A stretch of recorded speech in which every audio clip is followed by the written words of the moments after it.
basically like a video that breaks down like cycles of abusive relationships and how it it starts and how it can seem like how it can be masked as love, and it it showed the cycles of it and how men will go and find the most vibrant women just to take away her light away from her slowly but surely and disguise it as protecting them or protecting her from her friends and family and disguise it as love, right? And at the end of it, the way it transitioned, it showed her, it showed how he trapped her and he put her basically in a box, and inevitably it ended to her literally being in a box and passing away and being murdered by her partner.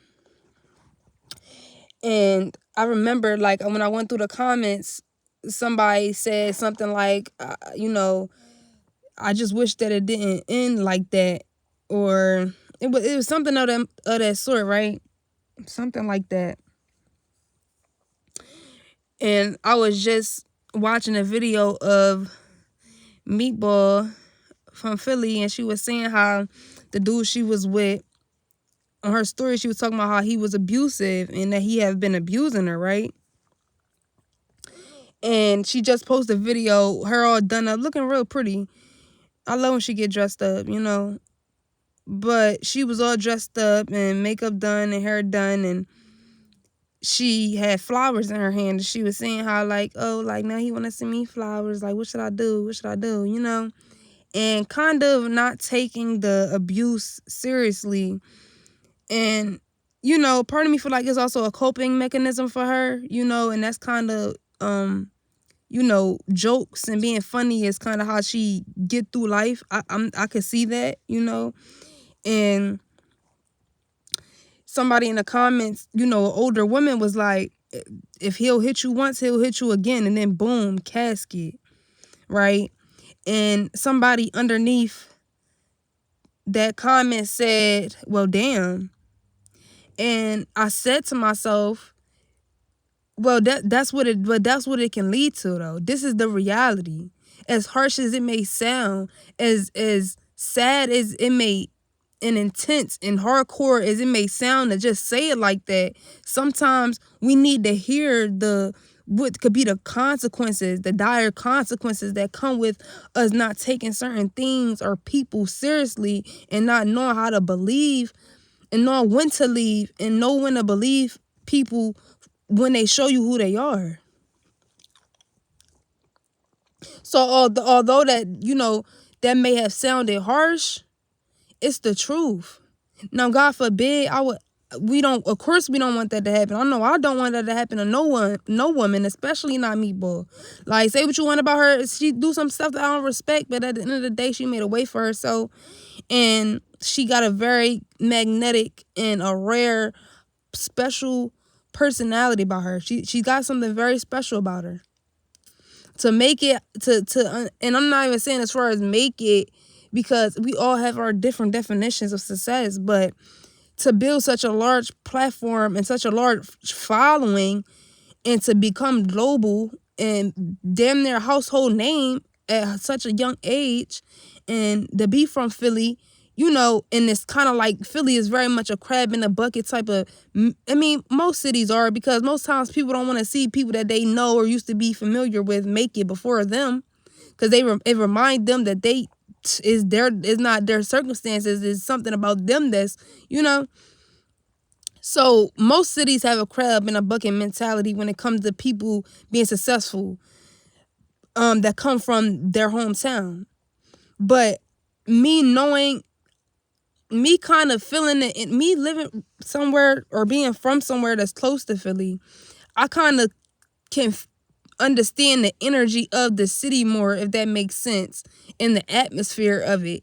And it is one of those cities where it's support, but then again, you really gotta hustle for it. You feel me? Because it's a lot of in the city that's hungry and that don't want to see the next person eating that's from their city. And I feel like some states have it. Well, yeah, shout out. I ain't gonna call Philly a state. That's what Zach be saying, the bull on Instagram. Because Philly do hold their own weight, for real. Every time I tell somebody I'm from Pennsylvania, they'll be like, you from Philly? But I can feel that their energy, like me being from somewhere close, it's a similar type of energy, So the fact that she was able to still become global, and she doing her thing, I respect it. And I hope that she don't let love or her longing for love make her forget that you already got a target on your back because who you are. You already are naturally 9 times out of 10 gonna be more known than any dude that you deal with, right? Because let's be real, me is a pretty girl, but the way she carry herself, a lot of dudes that may be on their stuff, they may not want to associate with her based off what she do and how she kind of got her notoriety. Because some of the things she do is kind of demeaning, and so that also makes her her chances of finding somebody that's kind of on her level status wise a little lower, right? But when it comes to DV, I feel like it's so important for us to not glorify this cycle, especially when we just seen what happened to Lala. And, seeing that play out the way it did, it really is a story that I can never forget, because I remember seeing the video of Lala, a video when I first seen her and she showed her boyfriend, and it was like it was doing numbers. And I'm sure it also was because the side profile that she showed to him, he don't look like he would typically be with a transgender woman, So I think that also shocked a lot of people too. And that was around the first time I seen her. And he was just like, we be fighting so bad, but we be so good and stuff. And, just to come back and like a month later and hear how this the same dude that took her out of here. Because he couldn't fully accept himself and deal with the scrutiny that came with making a decision to openly date a trans woman, right? And I'm sure it was jealousy as well, because at the end of the day, he's still a man, and men already damn near be jealous of women. So imagine how it's gonna be with a dude being with a woman, but biologically a man. Even though Lala is, consider herself a woman, and I respect her, the way she chose to live her life. But I'm sure Lala still had tendencies of a man, So you can't tell me that he also wasn't jealous because Lala was the breadwinner in a relationship. You feel me? Other than her being embraced for living in her truth and building a platform over it or off it, and kind of basically defeating overcoming the obstacles and the scrutiny that come with being a transgender woman in this world, and her being so willing to be herself no matter what, and having such a charismatic personality. You can't tell me he also wasn't envious because of that, because he probably felt like, well, damn, you came out to the world, but the world seemed like you benefiting off of it. It seemed like the world loved you, but when I came out, it seemed like everything went downhill. He probably felt like, oh, I sacrificed all this. I sacrificed myself for you. I'll be damned if you leave me. You not about to have, just like in that video, he said, I don't want Lala for real, but what woman gonna want me? So I'm sure he felt like resentment towards her, because he like, damn, like, you think you gonna leave me? You think you gonna do this after you the only person I can technically really be with? Because I'm sure he was dating all women. He had a baby mom and stuff. So He probably was battling himself too with that, and he took it out on her. I'm not saying that I'm sure she was perfect. I can tell she had a smart ass mouth, but that don't mean she deserved to die. But I just wanted to mention that because it's just like we gotta stop glorifying domestic violence. There's nothing cute about it. There's nothing cute about it. There's too many women, especially black women, passing away for us to be sitting around laughing at like it's something to play with. It's nothing to play with. You could lose your life dealing with somebody that's you sleeping with that's jealous of you. It's nothing to play with. And I hope that me love herself enough, know when it's time to walk away. Because even if you're going to tolerate, you're going to always have, it's going to always be something. But know what is unacceptable and what is. Ain't no dude worth your life. These niggas barely worth our time, let alone your life. Let alone your life. And she said in her post, I be spending bands on us to make sure. That's the problem too.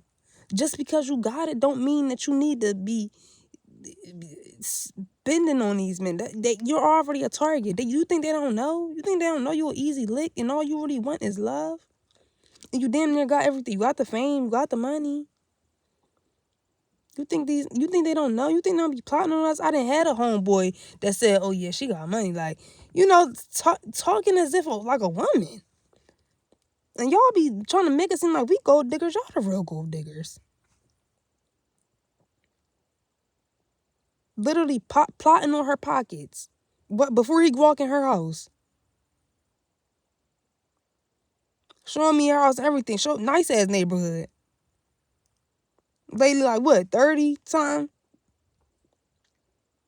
You think they don't know?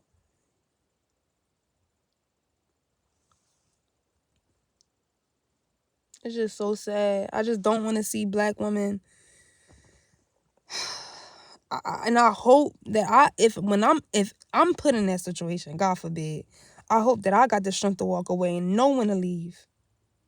Because I know it's not easy. Even though I haven't been through it, I know that it's not easy. And I know when you're not in certain situations, it's easy for you to say, oh, that couldn't be me. That couldn't be me. Shit, I won't say it. Even though I know that they should leave, I know that it's way more harder and there's a lot more that go into it than the surface. Because don't forget, niggas don't just start off punching you the first day that they meet you. So not only is this person your abuser, but they also your hero. And the brain is naturally addicted to feeling high levels of dopamine and then feeling serotonin and feeling negative chemicals, emotions. That's addictive. Especially when you used to it. You used to toxic cycles when it comes to loving people. This is why most women that grew up seeing their parents get abused or their parents be abusive, most of the time they end up in abusive relationships because it feels familiar to them, even though they remember the pain that it caused them and their family. So yes, it's important for us to sometimes say what it is, no matter how harsh it sounds. If I was around me, but I said, if you don't leave him, he gonna end up killing you.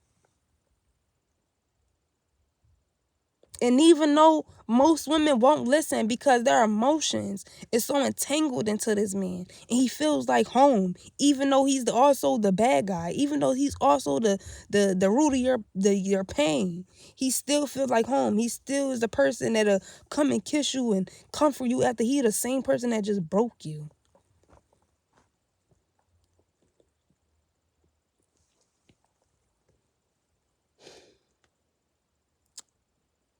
I just want women to take, especially black women. We got such amazing beings. We've been through so much, y'all. We've been through so much just as a collective throughout history. Do you know that it was only in the 1800s where they was literally practicing on literally cutting on black women, practicing certain procedures on black women while they was awake? They wasn't even asleep. They wasn't even on amnesia. They felt every cut, every pull, everything. This was only in the 1800s. It just stopped. It just was the 1990s. It just was the 1990s. So it's a long time, but it's really not. And on the grand scheme of things, if we looking at time, the timeline, the way God look at it, we're not that far away from that. We could have easily been born into that time. It's by the grace of God that some of us wasn't. The only difference between us and them is time. And we don't have no control over that. So black women already been through so much as a collective. We deserve to be protected and we deserve to be respected on the highest degree. But I also blame black women as well, because at the end of the day, most young black boys are not being raised in two-parent households. Most of them is raised by their mom. Most of the times it falls on their mom. So why is there so much black men with lack of respect and honor for black women? It's also, and I would never sit here and victim blame, but I'm just saying, like, sometimes you got to look at the root of the problem so you can also see where to fix it. It's not a pointing the fingers game. It's also like, what can we do so the next generation can be better than us? Why do black men feel so comfortable disrespecting black women? And we raised these niggas. We raised them and washed their ass. Their dads most likely wasn't around. It's also our responsibility to make sure that we're instilling honor and respect in them for women, especially black women, at a young age, so they can innately have it in them and have the instinct to be that way and carry themselves that way throughout life. It's so sad. I hate seeing black women that damn near made it. They damn near on their way up. They so close. But they let a nigga come into their life that ain't got shit to offer them damn near but in lies and in hope for some shit that may not even happen one day. That's low-key, high-key using them. Let them come into their lives and throw them off their path and treat them as if they beneath them because they intimidated, because they feel inferior. When are y'all going to understand that no matter how much you give a man, it's not going to stop him from feeling resentful toward you for even giving it to him? Y'all be so quick to say, oh, I seen a post earlier. Rent is $2,000 and some dollars. If you don't stop something, I'm gonna help that man or whatever. And I'm just thinking to myself, I'm not even saying that I don't understand, or it's not understandable. I'm not saying I don't understand 50-50. I completely get it. I definitely get it. I understand. It makes sense. Even if you do end up with a man that take care of everything, he could fall off. He could lose his job. He could become ill. You know? So I'm not saying that I don't understand the logic behind it. But what black women need to understand, is women in general, but especially black women, just because you meet a man halfway don't mean that he's going to love or cherish you anymore. If anything, it's going to be less.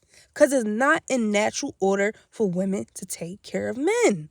I don't give a damn what y'all say. And if it's not in natural order for a woman to take care of men, then it's the opposite. It's his responsibility to take care of the woman. So even if you doing your part, deep down, he's going to feel like he's not man enough because he couldn't take on the full responsibility of making sure y'all survive. No matter how much that man smile in your face and stab behind your back and hold your waist while you paying the tab, eventually that man's going to start to resent you and start to be jealous of you. So once black women start to understand, and it's so much deeper than just money and not wanting to pay this and not want to pay out of pocket and want to say stack your bread. It's so much deeper than that. It's not just about the money. You have to understand that you're increasing the chances of a man becoming jealous of you and him initially wanting to take your life because of it. So before you do for a man and you meet a man halfway, you better off being alone. I'm not saying you shouldn't do nothing for yourself, but he definitely should be at least making sure them bills is good. And if not, even before you live with a man, you should make sure that you got somewhere to fall back on if his nigga start getting abusive. You need to make sure that you got 3 escape routes that you know he ain't even gonna think of if his ass switch up and start beating your ass one day. Women don't think about shit like this. I didn't heard too much. I didn't seen too much women dying from their partners to not think about it. And I didn't still put myself in gullible ass situations. I'm trying to learn from my own shit. I don't want to become a statistic. I know I'm going to be some type of statistic because we all got to go. But I don't want to be the black woman that lost her life because of nigga. I don't want no nigga to take me out. I'm not trying to love no nigga that's going to be my murderer one day. And yeah, it sounds harsh, but this is how the shit start. This is how it start. Jealousy grows, it festers. People that got killed by their partner and people that got killed by their friends, they ain't just feel jealousy that one day and say, you know what, I'm gonna take your life. No, it was growing over time. Every day it was getting more pressure built up. They was keeping it in. The more you bottle something in, the more it bubbled to the surface. That girl Lala boyfriend ain't just wake up one day and say, you know what, I'm gonna take her life. He thought about that a couple times. Best believe it. Best believe he thought about that a couple times before he did it. He did. He didn't just wake up one day and think that shit and choose to do that. Why you even got a gun on you anyway? I get it. Okay, but you a big burly ass nigga. What do you really need a gun for? Where you at? It ain't seem like he was a street nigga. Say he used to play football or something in college. What you really need a gun for? I mean, yeah, it's good to have on you, but come on now. I'm pretty sure 9 times out of 10 that when he first got that gun, he planned to possibly use it on Lala, and he been playing the shit. And he was probably just waiting for to have enough balls to do it. The same nigga she laying up with, the same nigga she was bragging on. Don't think that it can't be you. And of course, we don't want it to be us. But we also got to not put ourselves in a position to make the chances higher. Love yourself enough to know when to walk away. Some shit is laughable and some shit is not. And domestic violence is nothing to laugh about. You could lose your life just like that. Over trying to love a nigga. Trying to love a nigga that's mad at you because you didn't let life break you down. And you still popping your shit. You still on your stuff. You still doing what you gotta do to survive. Niggas that hate you just for that. Take you out just cause of that. The same nigga you laying up with every night, getting butterflies about just to talk to. When I see these cases and I see these women, I'm like, wow. I know she never would have thought, no matter how toxic this nigga is, I know she never would have thought he would have took her life and be the same nigga to take her life off this earth. And I think about how she felt in the beginning when she first met him. I think about how it is when you first meet a dude and how giddy you are over him and how you can't wait to see him. I think about that. I think about how I know she went through that phase with him just for him to be her murderer.